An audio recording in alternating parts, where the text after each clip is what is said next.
Festival, the finale. They are street photographers from New York City, Karen DeMare and David Lee. Yeah. Welcome to the show. Thank you. Thanks for having us. Thank you for inviting us. Yep. Yeah, so you were actually invited by Bray Wallace to come to Jackson to take pictures That's right. of Bray Wallace, which there's obviously a lot of people are taking pictures of the murals and all the goings on. How did you happen to connect with Bray Wallace? Well, I was actually here in 2019. I was in Detroit for a different festival, went to see some artists, and then I drove down here because I heard there about this festival and they had such an amazing lineup. And then I decided, to stay for a few days, and I kept in touch with the organizers, and this year they invited me back. Nice. Yeah. It says here you're from New York, but where are you really from? I'm originally from Amsterdam, the Netherlands. And I moved to New York 23 years ago, so I consider myself a New Yorker by now. Okay. But I still have the accent. You never get entirely rid of the accent. No, you have to be born in New York to get the New York accent. Yeah. Yes. Actually, and even in New York, there's so many regional accents, like every borough has its own accent, so yeah.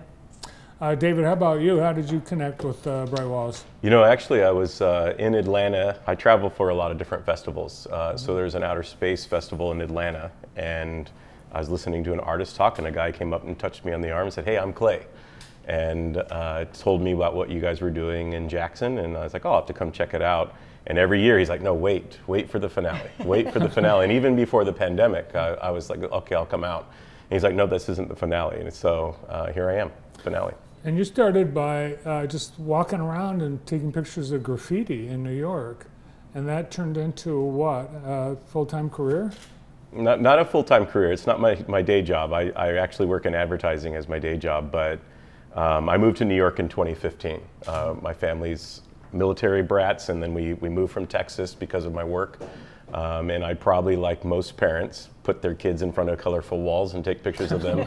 And the more I did that, because I'm into photography, I have a stock photography business, for example, the more I wanted to find out who are these people painting these walls. And before you know it, I went to Art Basel in Miami. And then before you know it, it's Montreal and Atlanta and LA and everywhere else. And so here I am. So is your stock photography based on murals and street art? Or not in any sense. Oh, okay. I'm not as big of a sports guy as I used to be, but tennis, baseball, and football, American football particularly. So sometimes you probably have seen some of my images at the US Open just recently. Football season is in full swing, so that's it's a very busy time for my stock business on Getty and stuff like that. Do you have staff photographers? What's that? Do you have staff photographers? No, it's just a stock business. Just so stock, basically, okay. it's if you go to Shutterstock or iStock and you were to type in tennis ball and somebody wanted to use that in the advertising or M&Ms, it'd be there. All right. Well, let's find. Let's see some of your work. In fact, you sent me some photos that you've taken. Oh wow. Today, as a matter of fact. This is not Jackson, though. This is Dallas, Texas. This is a mural by Tristan Eaton in Dallas, Texas, actually, on a very rare rainy day in Dallas of all time. You take shots from drones. That one in particular was a drone. This actually was from Atlanta just in July of an artist from Colorado during the Outer Space Festival. Artists can't be afraid of heights. No. No. And this is Ricky. He's painting just actually behind here, actually, right? This was him in Atlanta just 2 months ago. Another city? This is a mural actually in New Rochelle, New York. It's a quick train ride north from an organization called Street Art Mankind. Yeah, it's where Robin Laura Petrie lived. Did not know that. And this is my buddy Ralph. That wall is now gone, as many things happen, but that whole area has been replaced with condos now in that part of Atlanta. But this was actually outer space where I met Clay many years ago. It's like a Very quiz nice. almost, Very cool. seeing pictures that pop up. And this is obviously Jex. This is his recent mural in the festival this year at Bray Wallace. All right, you know the answer to this. Does Alice Cooper know that his face is painted on the back of a building in Jackson, Michigan? He knows it now. He knows it as now. of this morning at 6 a.m., I What guess, happened? or whenever he decided to repost the reel that I put up of Jex's work. You posted a reel. Yeah. He shared it. Yeah. Did he comment on it? Just reposted it. Just Wow. put it back up, which is great. So he knows. People have wondered, well, does Alice know? Is he coming? Leslie's been trying to get him to come here. He won't answer her.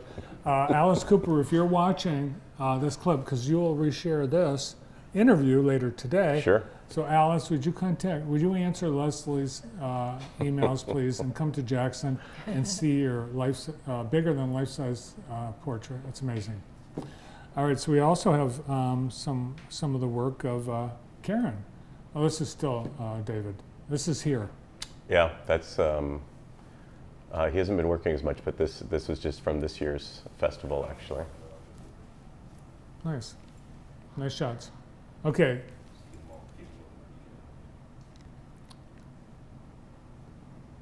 This Another is Emily city. Ding. She's from Houston. She actually the large lion that you guys have just a few blocks over. She painted this mural. This was her when I first met her in St. Pete, actually. You get to know the artists that paint the murals. Do they resent that you're taking pictures of their artwork? It's like you're making art out of their art. Yeah. It's kind of a... I see it as my role to edify their work, right? And I get a lot out of that. This is Sandra Chevier in Montreal, right? And I think that's the thing I like the most, is that the stories that tie to these images also tied to the cities and tied to the artists themselves, right? Which is why most of my friends are not in New York.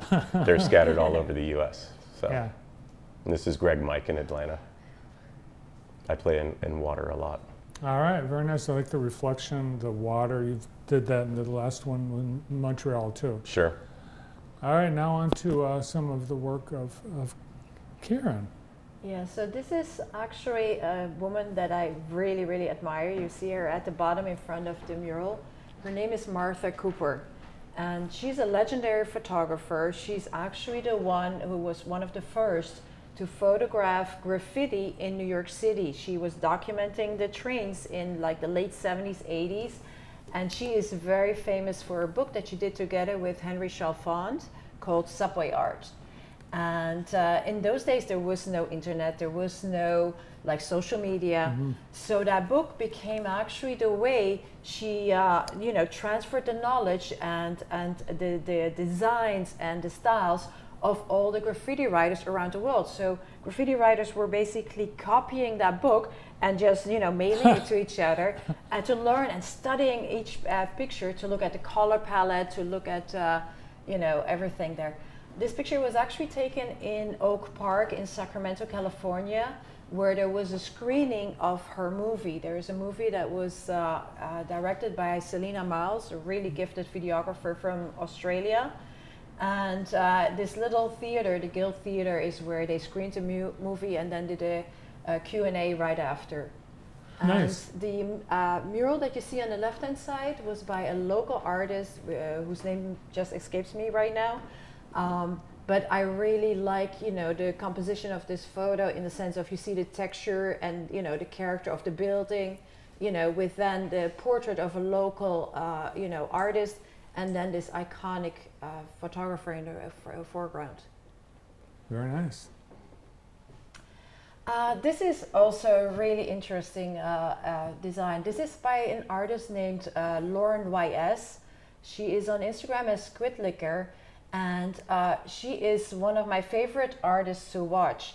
Not just because I like her designs, but just her technique. And that's also one of the things that I got into graffiti and studied, more of street art, is because I was very interested in the way, people are able to create these wonderful murals with just a spray can, and it requires That's a lot amazing. of technique. Oh, I know. And Squid, so you probably know these artists very well, and if you see a mural, you probably know, oh, that's by so-and-so. Yeah, right? you recognize Yeah. their style, and because we've been doing this for a while, you recognize not only the style, you recognize the color palette, and very often, we know these artists personally. We know them; they're our friends, because we meet them again at different festivals.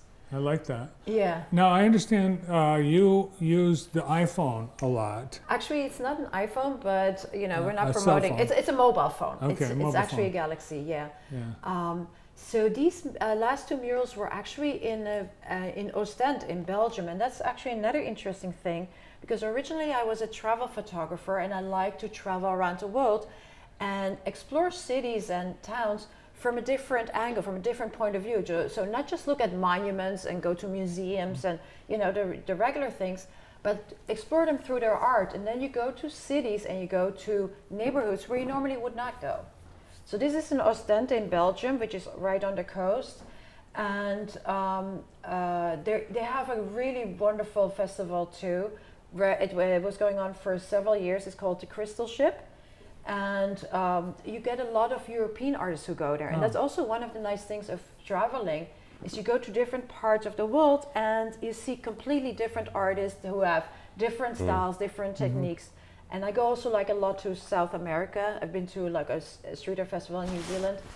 And it's just amazing, also for us, even though we've been doing this for so long, to see all the different artists and their creations. I'm sure a lot of people envy the job to travel the world and take pictures as a travel photographer, but now it's really even more specific in the types of photos you do when traveling.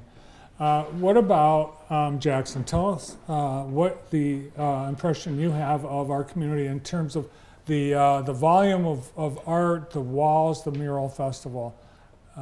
What do we got here? It is amazing. I think that they have done an excellent job curating this festival for the last 5 years it's been going, I think. And it's a great selection of artists. There is so much variety, as in the styles, the different color palettes, the designs. And I think this year for the finale, they're really going all out. I mean, they have really some of the best artists from the world painting here this week. And just before we went to the question, actually, I don't know if we can go back, but there was a photo of a mural by My Dog Size. Oh, he's here. He's here, exactly. Yeah. He's from the UK. That mural was actually, I photographed that in Miami. But he is known, for instance, for painting an eye, like you see there, or here did 2 eyes. And then in the pupil, he does usually a little bit of a landscape or a building and a person. And he did that here too. He actually created 2 murals. And one of them that you will see, it has also a very big eye. And if you look at the detail in the pupil, you'll see actually a family. There's like 3 people in there, a husband, wife, and a child.